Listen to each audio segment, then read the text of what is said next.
Untuk video kali ni, jom aku buat korang kita explore Ulu Baram, Sarawak.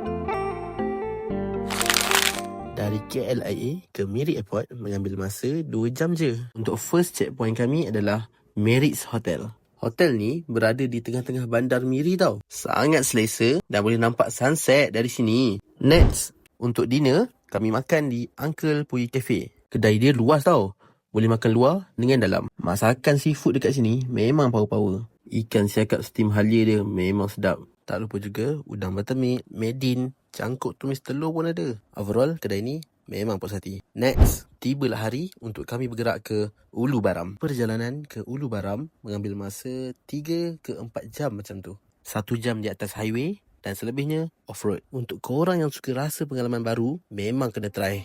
Jadi, inilah dia Kampung Longsan di Ulu Baram. Sampai je di Longsan, kami disambut oleh kumpulan ibu-ibu dengan tarian ngajat. Jadi, inilah homestay yang kami akan menginap, iaitu Javinda Village Stay.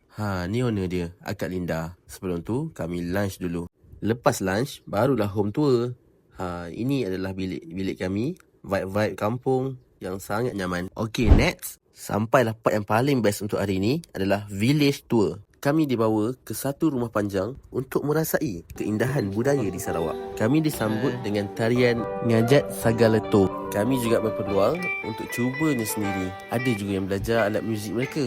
Selepas itu, kami disajikan dengan makanan yang berasaskan ubi kayu. Sebelum kami pulang ke homestay, kami juga disertai sedikit aktiviti bersama orang-orang kampung. Okay, next. Kita orang hiking sikit untuk dapatkan view ini. Mesti korang tertanya kan, apa lagi yang best kat Longsan ni? Takkan ni je? Kita sambung dekat part tu.